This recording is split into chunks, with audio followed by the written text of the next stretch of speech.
It's hard not to add a side of hot, crispy hash browns to your favorite McDonald's breakfast. It's even harder not to eat said hash browns before you get home. Ba-da-ba-ba-ba. Welcome to Orioles on the Verge. This is Zach Spedden, joined as always by Bob Phelan and Nick Stevens. And tonight we're going to break down the Orioles slate of non-roster invitees in spring training this year, including Jackson Holliday, Kobe Mayo, Samuel Basallo, and other top prospects, as well as some veterans who have been around the league for a few years. And while we talk about this, we're going to each highlight a player that we think you should have a close eye on this spring. But first, as we like to do at the top of all of our episodes, we want to welcome some new members to our Patreon community. And with that, I will turn it over to Bob. Yeah, 3 new Patreon members. We must be getting closer to baseball. We're getting more patrons and love to see it. Appreciate the support big time. So thank you to Andrew S., to Keel McLaughlin, or Kyle.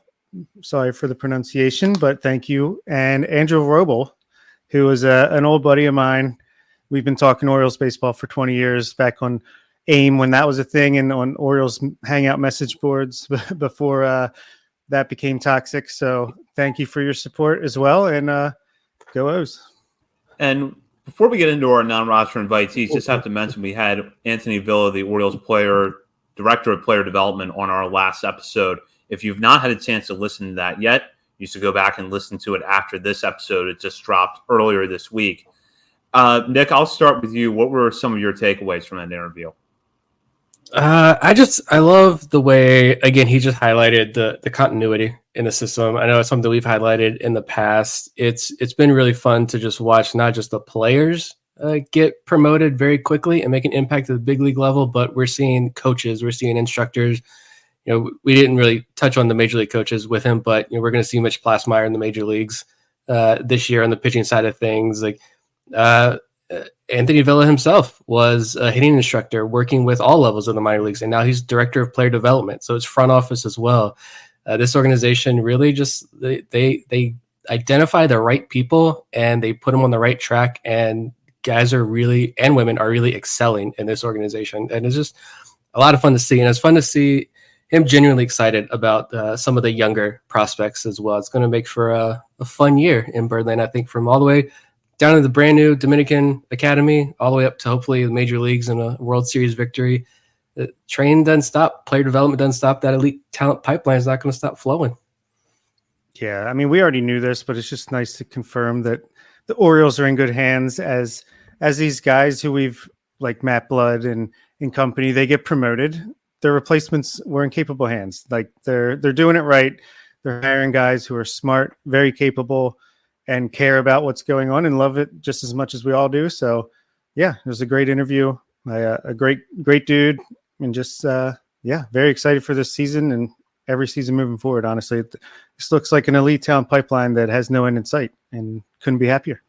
Yeah, and thank you again to Anthony for joining us. That was his first time on our show, and hopefully not the last. So we'll get in now to the non-roster invitees this spring, which were announced by the Orioles earlier this week. And it's sort of a typical slate in the sense that you have a lot of catchers, 5 catchers total getting non-roster invitees, a lot of pitchers, and a mix of some veterans as well as prospects. With the prospects, though, there's some big names to keep an eye on. Kobe Mayo, coming off a really, really strong season, gets a non-roster invitee, as does Samuel Basallo, who had a huge breakout in 2023. And then Jackson Holliday, the consensus number 1 overall prospect in the game, and a guy that a lot of Orioles fans are clamoring to see in Baltimore on opening day this year. Bob, I'll start with you. When you look at that trio in particular, what jumps out at you? What doesn't? I mean, Samuel Basallo bombs in spring training. Kobe Mayo, who's not just there to take in the experience, he's actually going to be competing for a job on the opening day roster. Same with Jackson Holliday. Was such a surprise last spring that he was invited at all, and then he sticks around so long, and now he's like seriously contending to be the starting second baseman on opening day. So it's just going to be fun to see how long a guy like Basallo sticks around. Hopefully he gets a chance to to show what he can do and shine the way Holiday did last year. But it's just going to be awesome to watch these guys just compete and see what they do with the opportunity and go out there and show what they've improved upon from their amazing 2023 campaigns to get ready for an even better 2024. Yeah, I think we're all going to highlight pitchers later on in here as like guys we're super pumped to see, just because on the hitting side of things, there's some big names like you guys have mentioned, but the catchers, you need catchers. You need that depth in spring. Obviously, Basayo is the standout there, but I almost get the sense that Basayo being up this spring is kind of like going to serve the same purpose that it did for Jackson Holiday last year. It's just like absorb all you can while you're up here. And you're probably going to be up here, hopefully for longer than anticipated, but just absorb everything you can when you're up here because you're probably not going to be in the minor leagues for very long. Holiday obviously still has to earn it, but I think he's going to get every single opportunity to make the opening day roster. I would bet big money that he is on the opening day roster. Mayo, that's going to be exciting as well, obviously, to watch him hit some spring training bombs down there in Florida. I'm still not convinced that he makes the opening day roster, even with a big spring, as far as the roster set now, just because I think the Orioles do want to see him get more work in the outfield down in Norfolk, and they're going to use that defense excuse even at third base to kind of push his rookie status into next year, especially if Holiday is up on the major league roster. I'm not saying I agree, but I could see that's how the organization handles that with Mayo, but still, he's going to get a very long look this spring and have an opportunity to make that opening day roster, which is exciting. As far as the hitters go, I feel bad because Connor Norby is there as well, but we kind of know like Norby's path.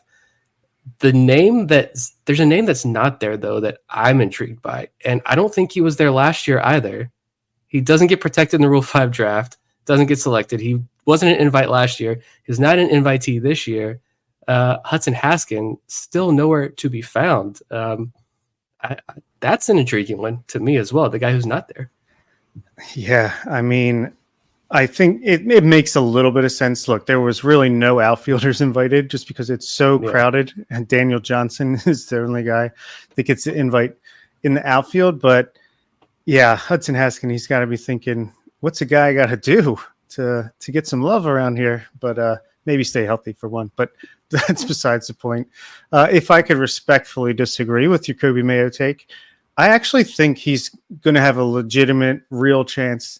He might have to just ball out, but I think if they see enough like improvements from, and they already saw some improvements from when he got to AAA to where he ended, I feel like if there's enough improvements there and he just shows them, look, I'm ready, let's go, I think he could force them to make room for him.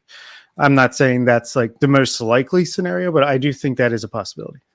Yeah, when I look at the infielders, the fact that you have Ramon Arias and Jorge Mateo on the roster still, and I know I'm opening a can of worms by mentioning that, but it does complicate the path forward for some guys initially. And I think Norby is in that bucket. I actually think that Joey Ortiz getting traded to Milwaukee helps Norby a little bit because that's one less middle infielder in the system. But you still have Ramon Arias and Jordan Westberg ahead of Norby, two right-handed hitters that can play second base. Mateo is also a right-handed hitter. With Holiday, the reason that I think that the opportunity is going to be there is that the Orioles have not gone out and signed a left-handed hitter who can play up the middle this offseason. And that's something they've done the last two offseasons with Adam Frazier and Rougned Odor.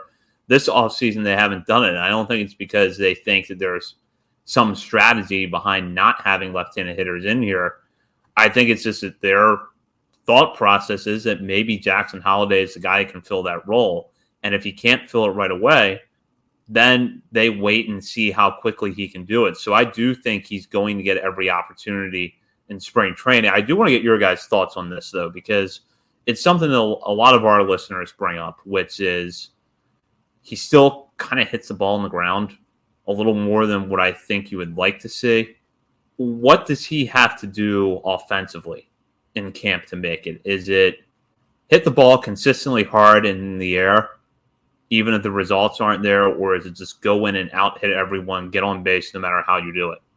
Yeah, I think that's it. You just got to showcase yourself, put yourself in the the best position you can, and whether that's to raise your trade value for another team that's watching you do it, or if it's just like the Orioles are like, he's a man on a mission. At least to start the year, let's get him up there. While he's hot, let's take advantage of it. Yeah, I don't know. It's tough unless they clear room. I do think that, and I saw this on our Discord. Please join. Link below if you haven't. But people are saying, Ramon Arias obviously seems like a guy that you can trade for some value now and replace him with these young guys. And maybe they will. I think they're holding on to some guys just in case of injuries. So I think you could see some moves late in spring that really opens things up for some people. But yeah, Norby, just go out there, ball out, just crush the ball, show you've improved all around the board, and let the chips fall where they may. Yeah, I'm not concerned about the power. I think that's going to come. He's getting bigger and stronger. He's still a teenager. That's going to come, and I'm not worried about that at all. Who are we talking about? I was talking about Holiday. Oh shoot! I thought we were talking about Connor Norby. Well, I was whoever we're talking about. Thing, sorry. Yeah, that's what I was going to bring up too. It's like we're talking about Holiday here, and like this is live. Like this is just happening as we're recording this. So I can't wrap my head around it and sit here and try to research it and look into this as we're trying to record a show. But I think he is a left-handed hitter who plays second, third, short, some outfield. I don't know. He's got some experience with Philly. He's got some experience with Detroit. I mean, he's a 208 career hitter in the major league level. But, you look at Ryan O'Hearn, you look at Adam Frazier last year. We're so close to pitchers and catchers reporting and spring training games starting. I thought we were in the clear there for the Orioles bringing in the Odor Frazier replacement. But it looks like they have brought that in Nick Maton. Any initial concern there with him? Or just depth? I feel like it's another Tyler Nevin move. Like, I think this is just what the Orioles feel like they have to do when these guys get designated for assignment. They feel like a player's not going to make it to them, but they're interested. So they're like, hey, how about $10,000 for him so we can skip the line? I think it's like that. I think he'll eventually be waived by us again, and hopefully just like Lewin Diaz will make it through and be AAA depth. That's the hope for me anyway.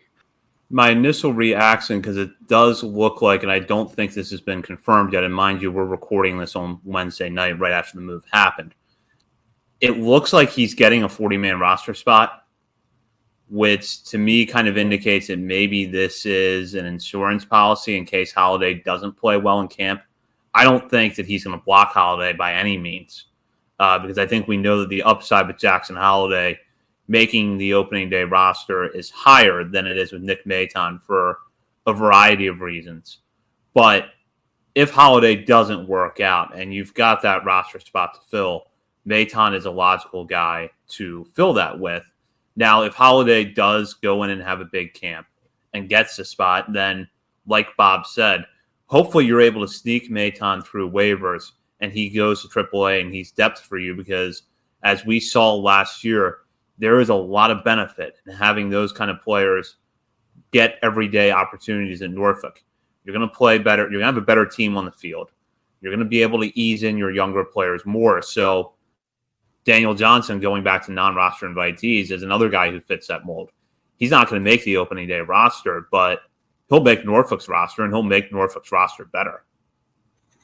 Yeah. The only thing that I would be concerned about, not concerned about, but worried, is like, how many rookies do you think the Orioles are going to put on this 26-man roster and give regular playing time to? They're all fantastic rookies. They're all good, but like Colton Cowser, obviously he still needs to prove it at the major league level. Kerstad still needs to prove it at the major league level. Holiday still can't drink a beer at a bar legally. And Mayo, he's still incredibly young as well, and it seems like they're going to want to move him around defensively to get that bat in the lineup. When you're wanting to compete in the AL East, and we kind of joked with Anthony there earlier about all the projection systems putting Baltimore third in the division this year, I do wonder how many rookies are they going to want to put on this opening day roster. That would be the hesitation, I think, with some of these guys. But that is a very real question. Too real. Yeah, you would think maybe no more than 2 at a time, at least in the past. But I wonder if, because our rotation should be super strong, you would imagine that the pitching should be a plus this year. And if you look at the schedule, the first 6 weeks of the season look pretty nice for the Orioles, pretty weak as far as the opposition goes. So if you're going to say, hey, let's just get it over with, let's do it, we can compact these learning experience, these that first, just like Gunnar had that first 4 to 6 week slump, and it seems like a lot of prospects do, a lot of players do. Maybe you just want to get that out of the way during the weakest part of the schedule when you have the pitching to maybe overcome it and see what happens. But yeah, I think most likely it's like 2, maybe 3 if you want to stretch it. But who knows? They've surprised us before. Let's turn our attention now to the guys that we have our eyes on, as Nick mentioned towards the top of the show. It is heavy on pitchers. And I'll start with Bob, because although it said pick 1, Bob picks 3. So there's a lot to get into here. So, Bob, you've picked an interesting mix of players. Can you tell us a little bit about them? Guilty as charged, but I do have a reason for this. I picked the slash, that's 1. Nate Webb / Ronald Guzman / Tucker Davidson. I did that because I think, just like, I mean, obviously Yunier Cano didn't make the roster out of opening day, but it wasn't very long after. I feel like there's going to be a guy that just pops in spring training and comes out of kind of nowhere. And it's like, whoa, who is this? Why are they like 7 scoreless innings with 15 strikeouts this spring? And I feel like one of these guys is going to make the team out of spring training and be like a weapon we didn't know we had. I feel like that's happened the last 3 or 4 years with the Orioles and these waiver claims / non-roster invitees. And I think also, Zach, your pick is along the same lines, but that at least is a name that we're familiar with. So like Nate Webb, I know he's coming off an injury. He was with the Royals, right? I think he was with the Royals. Decent prospect. Could pump that fastball up to close to triple digits. Just think, if he's healthy and he's dealing, maybe that's someone. Ronald Guzman's very similar, but from the left side. He's a position player prospect. Switched to pitching, and from the left side can get the ball up to 100 miles per hour. Doesn't really know where it's going, but we've seen the Orioles improve command. So maybe, he's out of options. So he's either going to have to go through, I don't know. He's a non-roster if he has no options. So we'll see what happens with him, but I don't know where I'm going with that. But and then Tucker Davidson's a very interesting one. I know we talked about him a little bit because that was like that first offseason move that the Orioles tend to make, like with Joey Crable back in the day. And I forget some other Ryan O'Hearn last year, but I feel like his splitter, like he's got a decent pitch mix, especially he's started in the past, but as a reliever, I feel like, you traded DL Hall. Obviously, Tucker Davidson is not DL Hall, but if you wanted a lefty that could maybe get some outs late in games, I think maybe Tucker Davidson becomes that guy. We'll see, but I'm betting that one of these 3 guys is going to break out and can. Some people take the straight path in life, but at Arizona State University, we respect your twists and turns. They make our online students more driven to excel in their professional lives. That's why our personalized suite of services empowers you with innovative resources and staff that sticks with you. Make your next turn with one of our 300-plus programs at ASU, ranked in the top 5 for best online bachelor's programs. To learn more, visit asuonline.asu.edu. Have you ever spotted McDonald's hot, crispy fries right as they're being scooped into the carton? And time just stands still. Ba-da-ba-ba-ba. Yeah, I was trying to look at Webb. He's a righty. Oh, okay, that eliminates the point I was going to make. But still, Davidson and Guzman being lefties, I think it is kind of just, who was the guy who pitched for VMI? It was Andy Koska's boy last year in spring training, that reliever. Reed Garrett? Yeah, Reed Garrett. Then the other one too, yeah, but yeah. Yeah, you give these guys time in spring, and then you send them down to Norfolk, where they pass through waivers. when that really hectic time when teams are reshuffling their rosters and getting their 26-man straight, you kind of shove these guys through waivers and hope nobody notices because there's so much chaos going on.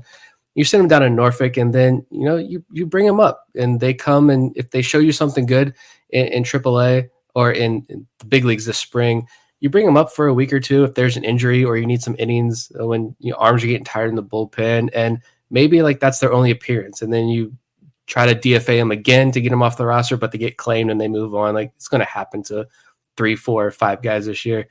But it's cool to see these lefties. I'm more intrigued by Ronald Guzman just because we've never seen him do it. And so he is a lefty. He was a first baseman in other organizations, and he's converted to pitcher. Orioles went heavy this offseason and converted pitchers. That minor league kid from UConn they signed earlier, he's not coming to spring training. He's going to rookie ball, but still multiple guys that they signed like this. It's cool to see that he's a lefty. He's throwing 96 miles an hour as a lefty. He's got a slider. He's got a changeup. He was with the Giants last year and was going to pitch with them, but the injury happened and he ended up missing pretty much the whole year and then got released. I mean, it's a no risk, I'm not going to say high reward, but some sort of reward signing for the Orioles. You bring him in spring, see what he can do on the mound. If he doesn't work out, you cut him, you move on, or you throw him in Norfolk and say, see what you can do down there. And if it's not working out, you cut him, you move on.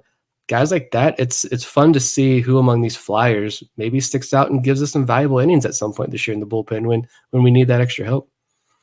I find Davidson interesting because his strikeout numbers in the minor leagues have generally been good. It hasn't really carried over the major leagues, but the strikeout numbers in the minor leagues have generally been good. He was with the Braves when Drew French was there, so there's that connection built into it. But Guzman, I feel like good or bad, his spring training outings are going to be must-see whatever we have, whether it's TV or radio or we have to watch the little dots move around on game day. Whatever it is, it's going to be must-see because hasn't pitched much at all. Former first baseman who's apparently throwing high 90s, can hit triple digits. That's going to be fun to watch either way. Yeah, and I feel like he's almost the left-handed version of the guy you're going to talk about that was coming into spring training last year, where it's like, all right, let's see, and then obviously we'll get into that. But Y'all talk about seeing these guys. I'm saying see as well, but we know we're going to get 2 spring training games, so we ain't going to see much of anything this spring, which is downside to all of this. But sorry to kill the vibe there. Can we hurry up the Rubenstein ownership takeover? I know I saw today that it could be done in 6 weeks, which would be before opening day. But how about before spring training even gets started, so we can see some games? I'll transition to my guy since Bob touched on it, and I'm going with Wanderson Charles. Charles was someone that this time last year we were kind of intrigued by because he had just been signed from the A's as a free agent and had terrible numbers at Double-A in 2022. But he could throw upper 90s consistently. The problem was he had no clue where it was going. He goes to Bowie to start last season, is absolutely dominant, gets promoted to Norfolk and really struggles there. But then as the year went on, seemed to get a little bit better. And the Orioles saw enough that after Charles became a minor league free agent earlier this offseason, they brought him back and are giving him a non-roster invitee spot. I don't see him as the guy who makes the opening day roster. I think a lot of things would have to break his way in order for that to happen.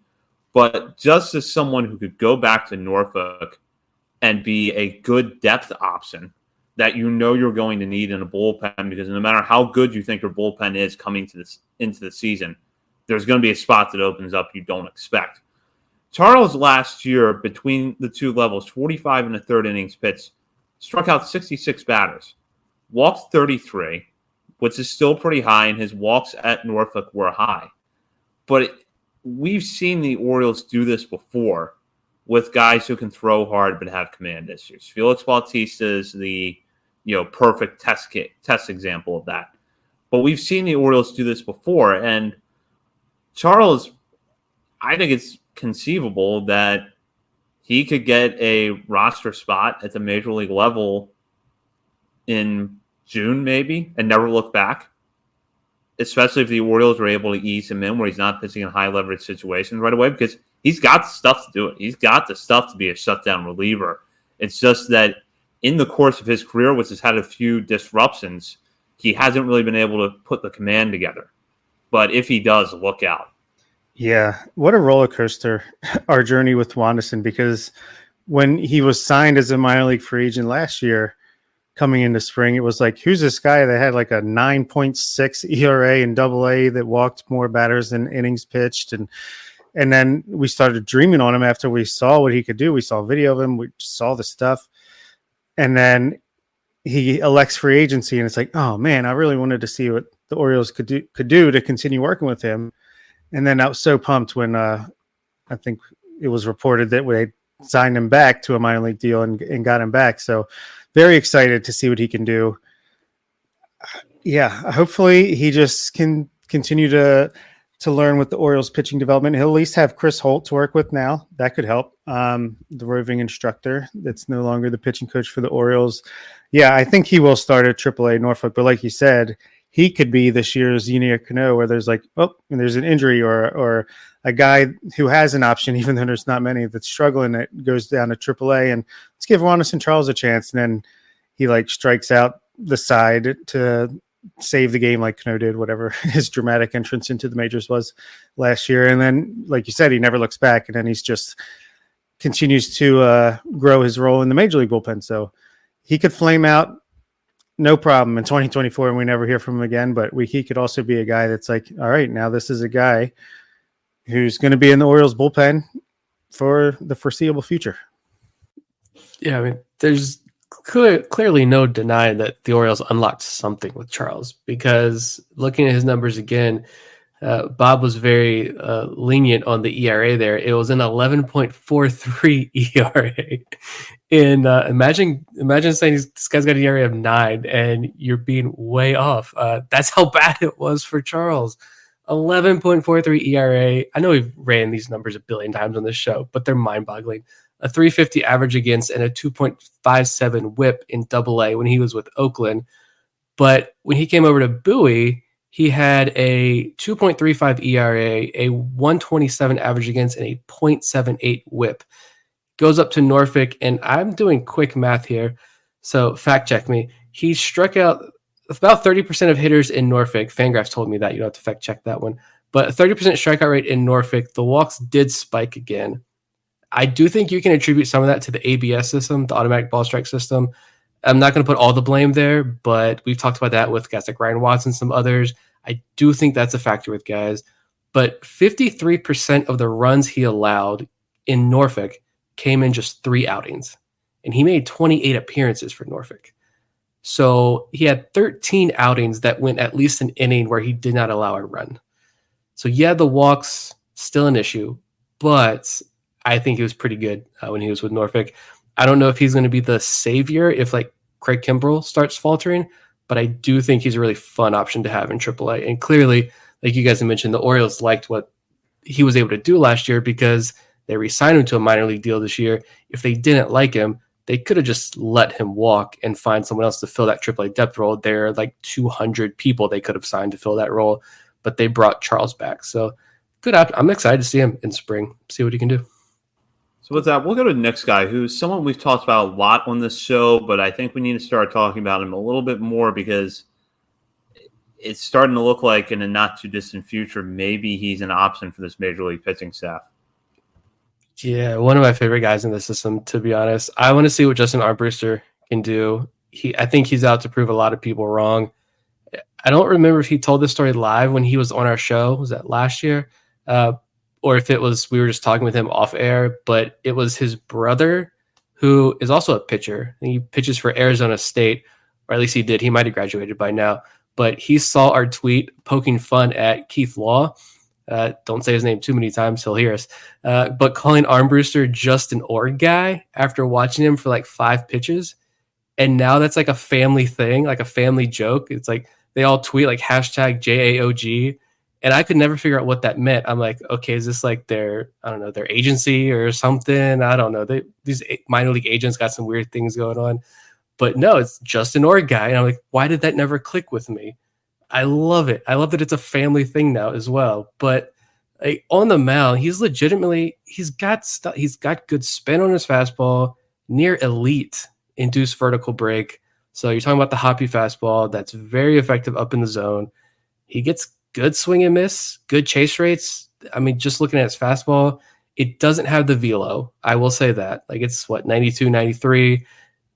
I think it's fair to want more there with the velo. It's not a Kyle Branovich fastball though. So, but it's also not a Grayson Rodriguez fastball. The slider's kind of in the same boat. I think it has good traits. AAA hitters chased it, but I think it's right there on the border of being a grade higher. And he's got some other pitches in the tool belt as well.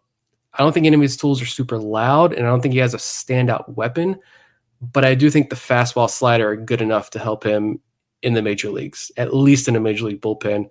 And I do think we see him in the major leagues at some point. And I'm pretty stoked to see what he can do this spring, because I don't know how much he pitched last spring, but I don't think it was very much, if at all. Maybe some minor league time, but I'm excited to see him in spring.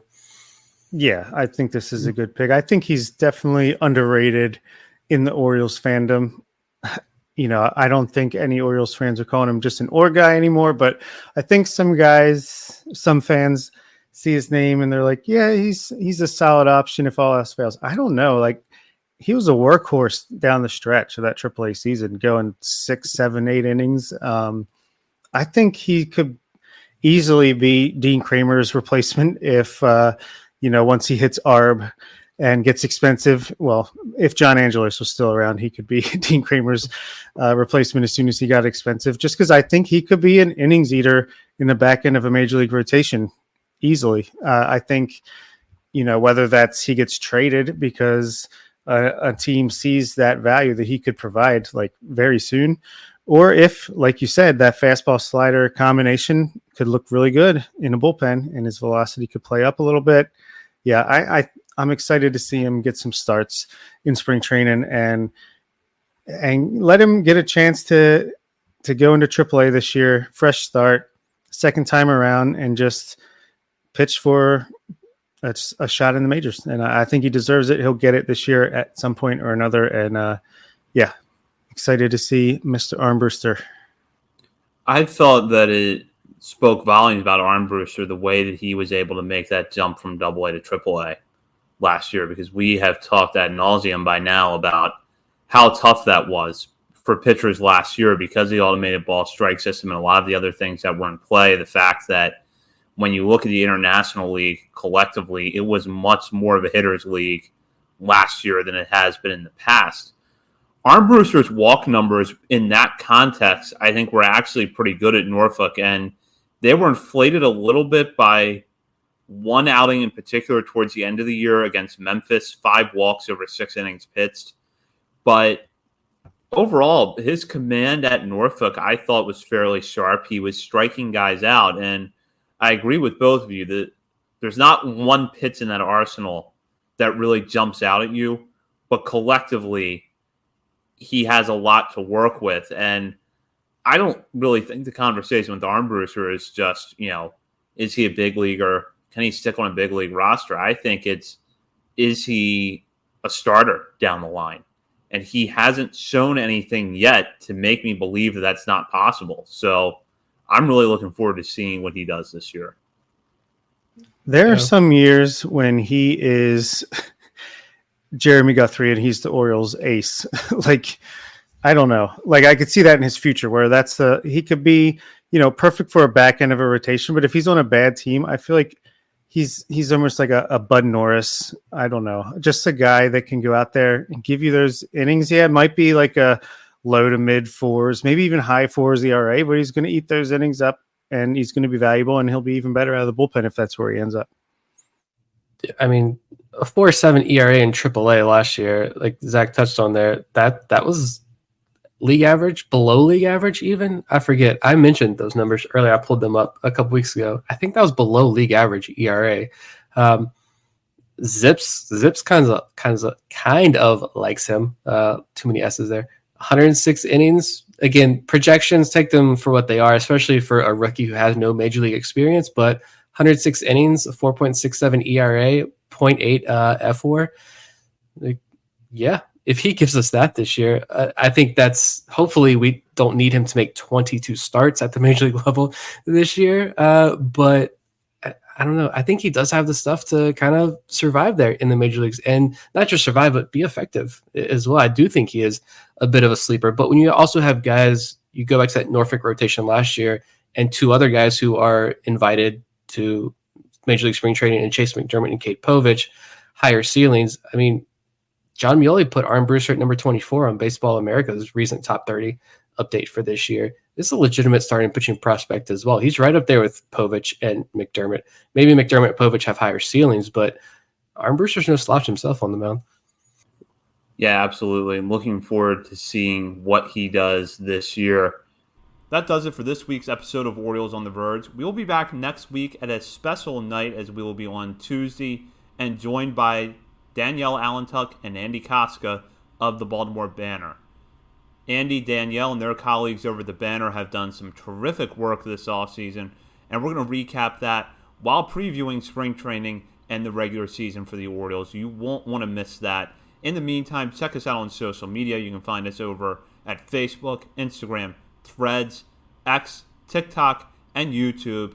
And while you're browsing around the internet, head over to oriolesontheverge.substack.com and subscribe where you can to get access to our written coverage.